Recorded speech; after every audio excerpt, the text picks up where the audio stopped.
യാസീൻ ഓതണം എന്ന് പറഞ്ഞാൽ ഇപ്പൊ നമ്മളെ കൂടെ നടന്നോണമെന്നില്ല. വെള്ളിയാഴ്ച രാവിലെ മരണപ്പെട്ടവർക്ക് ഒരു യാസീൻ ഓതി ദ്വാരക്കണം. എന്നും ആരെ മങ്കൂസ് മൗലൂദ് ഓതണം എന്ന് പറഞ്ഞപ്പോ നടക്കൂലല്ലോ. മാസത്തിലൊരിക്കല് മക്കളെയും പേരെ കുട്ടികളെയും കൂട്ടിയിട്ട് ഒരു മങ്കൂസ് മൗലൂദിന്റെ 2 ഹദീസും പിന്നെ ഒരു അവസാനത്തെ ഹദീസ് ഓതിയിട്ടൊന്ന് ദ്വാരക്കണം. അങ്ങനെ കൊല്ലത്തിൽ ഒരിക്കലെങ്കിലും ഒന്ന് തസ്ബീഹ് നിസ്കരിക്കണം. അതാണ് നമ്മൾ 25 പള്ളിയിൽ നിസ്കരിക്കല്. ജീവിതത്തിൽ ഒരു ഹത്തെങ്കിലും തീർക്കണം. അവനാന്റെ 70,000 ലാ ഇലാഹ ഇല്ലല്ലാഹ് മരിക്കണേന്റെ മുന്നേ അവനാൻ തന്നെ ചെല്ലണം.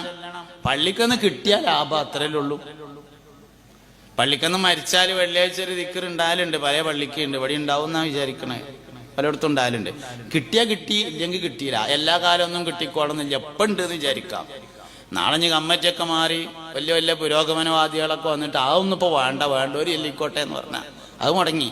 അവനാന്റെ 70,000 അവനാൻ ചെല്ലി വെച്ചാലേ സംഗതി റാഹത്തായി. മറ്റേത് കിട്ടിയ ലാഭത്ത് കൂട്ടാ. ഒരു 70,000 അവനാനാണ് ചെല്ലിയാല് എത്ര നന്നു സംഗതി. അതന്നെ ആയുസ്സിലൊരു 70,000 ഞാൻ പറഞ്ഞത്, അല്ലാതെ ഇടക്കിടക്ക് 70,000 പറയണില്ല. ആയുസ്സിലൊരു 70,000 ഒരു ഹത്തം മുഴുവനായിട്ട്. അത് ആണുങ്ങളോട് പ്രത്യേകം പറയണമെന്നാണ്. പെണ്ണുങ്ങൾ ഖുർആനോത്തിൽ കുറച്ച് മുമ്പിലാണ്, ആണുങ്ങൾ വളരെ ബാക്കിലാണ്. ഇനിയിപ്പോ റമദാൻ മാസമല്ല വരുന്നത്. ഞാനിപ്പോ കഴിഞ്ഞ റമദാന്റെ മുമ്പത്തെ റമദാനില്, അതോ ഞാൻ അതിന്റെ മുമ്പത്തെ റമദാനിലാന്നറിയില്ല, ഞാൻ ജോലി ചെയ്യണ സ്ഥലത്ത് റമദാൻ 28 അന്ന് ഒരു ഖത്മുൽ ഖുർആൻ എന്നൊരു പരിപാടി വെച്ചു. മഹല്ലത്തെ എല്ലാ ആൾക്കാരും വന്നിട്ട് എല്ലാവരും ഓരോ ജുസ് ഓതിയിട്ട് ഒന്നിച്ചു ദ്വാരക്കുക. അപ്പൊ അതിന്റെ മുന്നോടിയായിട്ട് എല്ലാരോടും നിങ്ങളെല്ലാരും റമദാനായിട്ട് തീർത്ത ഹത്തത്തിന്റെ എണ്ണവും പേരും ഒന്ന് എഴുതിയിട്ടൊരു കടലാസിൽ കൊണ്ടുകൊണ്ടും ദ്വാരക്കുമ്പോ മനസ്സിനൊരു റാഹത്ത് കിട്ടാനാണ് എന്ന് പറഞ്ഞു. അങ്ങനെ പെണ്ണുങ്ങൾ 2 ഹത്തം 3 ഹത്തം 12 ഹത്തൊക്കെ തീർത്ത പെണ്ണുങ്ങളുണ്ട്. ആണുങ്ങൾ ഉസ്താദെ 1ാമത്തെ ഹത്തം തീരാനാകണുണ്ട്, ദ്വാരക്കുണ്ട് പറഞ്ഞു. അതിങ്ങനെ ഇളകുകയാണ്, ആകണുള്ളൂ. അതുകൊണ്ട് ആണുങ്ങളതിൽ വളരെ ബാക്കിലാണ്. ആണുങ്ങളിപ്പോ എന്താ ചെയ്യാച്ചാല് റമദാൻ 1 അന്ന് പള്ളിക്കണ്ട് വന്നിട്ട് ളുഹ്ർ നിസ്കരിക്കാനും കഴിഞ്ഞിട്ട് ഒരു പലക ഉണ്ടാവും മരത്തിന്റെ, അതിങ്ങനെ വെച്ചിങ്ങാണ്ട് അതിമ ഒരു മുസാഫ് വെച്ചിട്ട് അലിഫ് ലാം മീം ദാലിക്കൽ കിതാബു ലാ റൈബ ഫീഹി ഹുദൽ ലിൽ മുത്തഖീൻ എന്നൊക്കെ പറഞ്ഞിട്ട് അങ്ങോട്ട് തുടങ്ങും. ഒരു 2 പേജിന് കഴിയുമ്പോത്തിന് ഫോണിക്ക് എന്തെങ്കിലും ഒരു മെസ്സേജ് വരും. അപ്പൊ ആ ഫോൺ എടുത്തുകൊണ്ട് അന്നാണ് പോയാൽ പിന്നെ 25,000 വരും. അതാണ് ഇപ്പൊ ഈ തീരിനുണ്ട് ദോരക്കൂടി പറഞ്ഞതേ. ഏത് അന്നാ പോയിട്ട് പിന്നെ 25,000 വന്ന സാധന. അതുകൊണ്ട് ആണുങ്ങൾ ഖുർആനോത്തിൽ വളരെ ബാക്കിലാണ്. ഒന്ന് ഉഷാറായിട്ട് റമദാൻ മാസമല്ല വരുന്നത്. ഒരു ഹത്തെങ്കിലും ഈ റമദാൻ കഴിയുന്നതിൻ്റെ ഇടയ്ക്ക് നമുക്ക് തീർക്കാൻ വേണ്ടി പറ്റണം. ഇപ്പൊ തന്നെ വേണമെങ്കിൽ തുടങ്ങാം. ബുദ്ധിമുട്ടുണ്ടെങ്കിൽ കച്ചവടക്കാരൊക്കെ ആണെങ്കിൽ ഇപ്പൊ തന്നെ തുടങ്ങാം, കുഴപ്പമൊന്നുമില്ല. റജബിലാണ് തുടങ്ങിക്കോളി. എന്നിട്ടെങ്കിലും ആ 25,000 അന്നേക്ക് ആ റബ്ബിന്നാസിന്റെ അവിടെ എത്തിയിട്ട് പിന്നെ ഒരു ഫാത്തിഹയും അൽബഖറയും ഒരു 5 ആയത്തും അത് തുടങ്ങി വെച്ച് അടുത്ത ഹത്തം കൂടിയാണ് സ്റ്റാർട്ട് ചെയ്തിട്ട് തീർന്നു എന്നും പറഞ്ഞുകൊണ്ട് ഒരു ദ്വാര നടത്തിയാണ്ടല്ലോ റാത്തേക്കാരം. അതുകൊണ്ട് ഉള്ള ഇൽമുകൊണ്ട് അമൽ ചെയ്താൽ മാത്രമേ ഉള്ളൂ ഇൽമിൽ ബറക്കത്തുണ്ടാകുക. അപ്പൊ പല തരത്തിലുള്ളതുകൊണ്ട് കൊല്ലത്തിലൊരുക്ക ചെയ്യാൻ പറ്റിയതുണ്ട്, ആയുസ്സിലൊരുക്ക ചെയ്യാൻ പറ്റിയതുണ്ട്, മാസത്തിൽ ചെയ്യാൻ പറ്റിയതുണ്ട്, ആഴ്ചയിലുണ്ട്, എന്നും ചെയ്യേണ്ടതും ചെയ്യാൻ പറ്റിയതുണ്ട്. അവനക്കാണ്ട് കഴിയും പോലെ ഉള്ള ഇൽമനുസരിച്ച് അമൽ ചെയ്യണം എന്നതാണ് 2ാമത്തെ കാര്യം. 3ാമത്തെ കാര്യം ഭൗതികമായ തലം ഉയരുന്നതിനനുസരിച്ച് ആത്മീയ തലത്തെ ഉയർത്തിക്കൊണ്ടുവരണം. ഒരാൾക്ക് ഭൗതിക വിജ്ഞാനം കൂടുന്നതിനനുസരിച്ച് ആത്മീയ വിജ്ഞാനം കൂടണം. മൗലാന ഷൗക്കത്ത് അലി എന്ന ഇന്ത്യൻ സ്വാതന്ത്ര്യ സമര സേനാനിയായ ഒരു വലിയ മനുഷ്യനുണ്ടായിരുന്നു, മൗലാന ഷൗക്കത്ത് അലി.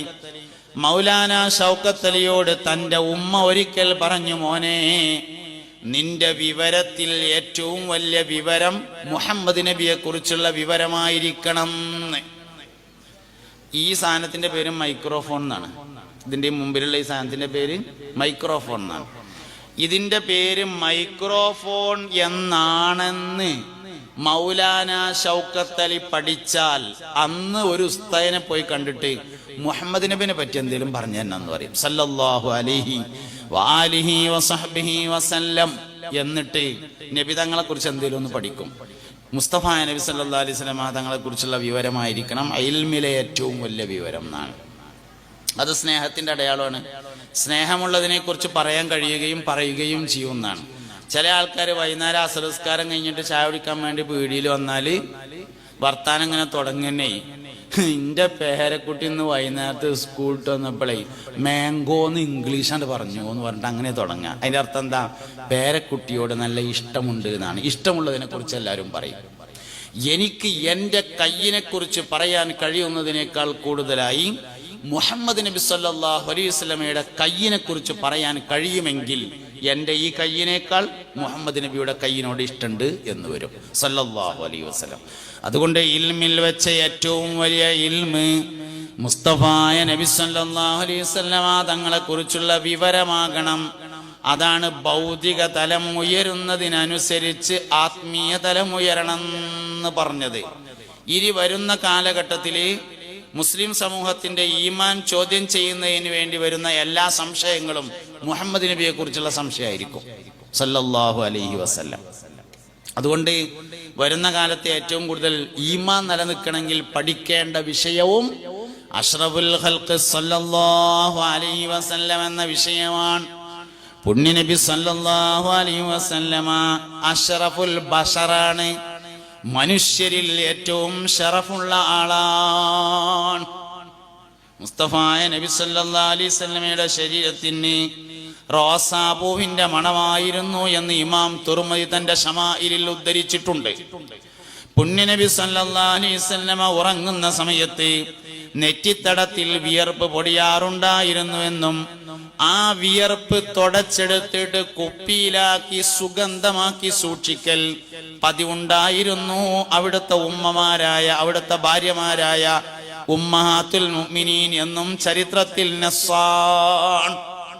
മുസ്തഫായ നബി സല്ലല്ലാഹു അലൈഹി വസല്ലം ഒരു വഴിയിലൂടെ നടന്നു പോയാൽ സുഗന്ധം കൊണ്ട് തിരിച്ചറിയൽ പതിവുണ്ടായിരുന്നു എന്നാണ്. നബി തങ്ങൾ ഈ വഴി കൂടെ നടന്നു പോയിട്ടുണ്ട്. നമ്മളെ കജ്ജ് ഇങ്ങനെ ഒന്ന് വരതിങ്ങാണ്ട് ഇങ്ങനെ വാസന ചോക്കിയാലേ കോഴിക്കോട്ടേക്ക് തലട്ടമായിട്ടുണ്ടാവും. മുഹമ്മദ് നബി സല്ലല്ലാഹു അലൈഹി വസല്ലം നിങ്ങൾ ചിരിക്കാൻ പറഞ്ഞതല്ല, മുഹമ്മദ് നബി അഷ്റഫുൽ ബശറാണ് സല്ലല്ലാഹു അലൈഹി വസല്ലം. മനുഷ്യരിൽ അങ്ങനത്തെ ഒരു മനുഷ്യൻ ലോകത്തൊരു കാലത്തുണ്ടായിട്ടില്ല, ഇനിയൊരു കാലത്തോട്ടുണ്ടാവില്ല. അതന്നെ ഒരു മനുഷ്യന്റെ കണ്ണെങ്ങനെയായിരിക്കണം എന്നതിന്റെ ഉത്തരം മുസ്തഫായ നബി സല്ലല്ലാഹു അലൈഹി വസല്ലമയുടെ കണ്ണ് എങ്ങനെയാണോ അതാണ് മനുഷ്യന്റെ ഒറിജിനൽ കണ്ണ്. ഒരു മനുഷ്യന്റെ ഒറിജിനൽ നീളം എത്രയാണെന്ന് ചോദിച്ചാൽ അതിന്റെ ഉത്തരം മുത്തുനബി സല്ലല്ലാഹു അലൈഹി വസല്ലമ തങ്ങളുടെ നീളം എത്രയാണോ അതാണ് ഒരു മനുഷ്യന്റെ ഒറിജിനൽ നീളം.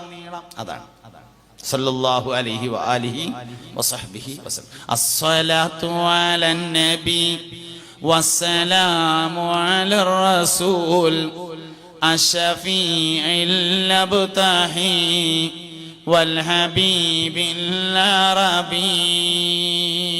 അതുകൊണ്ട് മുഹമ്മദ് നബി സല്ലല്ലാഹു അലൈഹി വസല്ലമ അഷ്റഫുൽ ബശറാണ്, മനുഷ്യരിൽ ഏറ്റവും ഷറഫുള്ള ആളാണ്. എന്നാൽ നബി തങ്ങൾ അഷ്റഫുൽ ബശർ മാത്രമല്ല, മുസ്തഫായ നബി സല്ലല്ലാഹു അലൈഹി വസല്ലമ അഷ്റഫുൽ അംബിയാ. മനുഷ്യരിൽ ഏറ്റവും പ്രധാനമുള്ളതാണ് അമ്പിയാക്കൾ. അമ്പിയാക്കളിൽ ഏറ്റവും പ്രധാനപ്പെട്ട ആൾ മുഹമ്മദ് നബിയാണ് സല്ലല്ലാഹു അലൈഹി വസല്ലം, അഷ്റഫുൽ അംബിയാ.